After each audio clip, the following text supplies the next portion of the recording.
Dino, nobody understands how you buy out a lease or sell your lease. How do you sell a leased car? You buy it from the manufacturer, and Well, I think you should go into contracted buyout price. there's a contracted buyer price in every freaking lease. So at the beginning of the lease, If you at every point in your lease, if you go check your statement, there is you can request, or if it doesn't say it, it tells you like for the next 30 days what it costs you to buy out the car, right? Now, nowadays, it's changed. I mean, I've been leasing cars for my whole life. Back in the day, you can go dealer to dealer, which means you can take your car to another dealer and they pay you X dollars for it, right?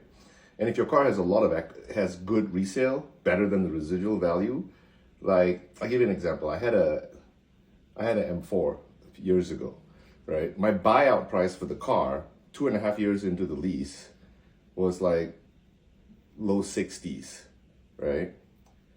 The dealer bought it from me for $75,000 because it was a big demand car. So I was 3/4 way through my lease.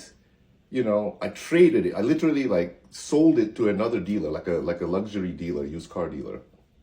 And my buyout, the equity in the car, the value of the car was higher than what the finance company projected it would be at that point in time with that many miles. So I was positive. I was up. so how does it work when you want to do the buyout? Like, what's the Nothing. process? Okay, Do you have so to pay cash wait, for it? I have to give a caveat first. Hold on. Nowadays, these manufacturers figured it out. Audi, BMW, Mercedes, they figured it out. They figured people were doing this for years, right? And they're like, shit, like all that equity is going back to our customers. They want it. Because if there's a good value in a lease, they want you to bring the car back so they can flip it, right? But so nowadays they won't allow you to do it dealer to dealer. Back in the day, you could go to another dealer. That dealer could pay off your lease and immediately take ownership of the car, take title to the car, and then they could sell it. Now, like, for example, Audi is really smart. It's like you can't do that. The only way you can sell the car, you can buy out the car, someone can buy out the car, is you have to buy out the car, you as the original contracted owner. The whole reason for that in this state is why? Makes it tough. It's because of taxes. So if I go buy my car out, remember my Q8? Right? You just did this. The reason I could do that was because I flipped it for another Audi at the dealer. So that's fine. They took it and they gave me a shit ton of equity in it because I was up on the car, right? But so nowadays it's a little bit tougher. I think Porsche may still allow you to do dealer to dealer. That's how you make, like I had a 911 once.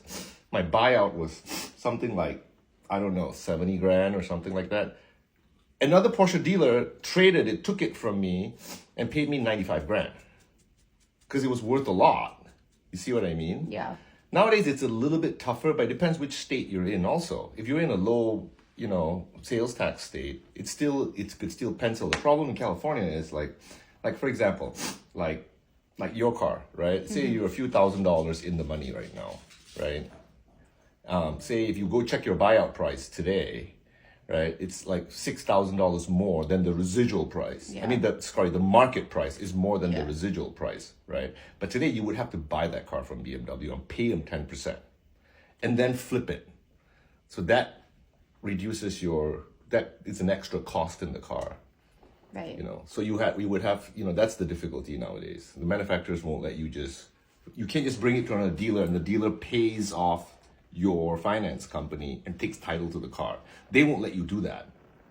You meaning the lessee. Yeah, I have to buy my car. Yeah, and that messes it up. That messes it up because you have to pay the sales tax. Another thing about leasing that makes a lot of sense is, okay, when you buy a car, just say you buy a car for like 50 grand, right? In California, what do you get taxed in LA County to buy the car? 10%. So you're actually paying 55 grand for the car. Right? But when you lease a car, you don't pay tax up front. You pay tax, on the portion that you lease. So if it's a 3-year lease and they've calculated the contracted payments for 3 years, you actually pay tax only on that 3 years worth of payments. That's another benefit of leasing. And another one, this is a tangent, you can write off, if you have a business, you can write off your lease payment. I mean, technically you use it for business use. You can write off your entire lease payment. If you buy a car under a company, you can only write off the interest.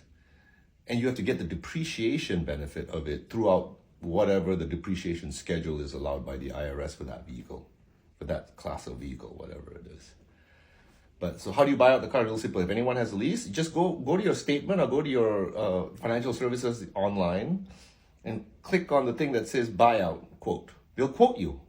They'll give you like, okay, if you want to buy out the car from today for the next 30 days, this is the cost. And you can go to the open market, right? I don't know, cars.com, TrueCar, whatever, and look at how much could you sell it for and do the math. You might calculate make money. the taxes Yeah. and then do the math. Yeah. So that's how you do it. Cool.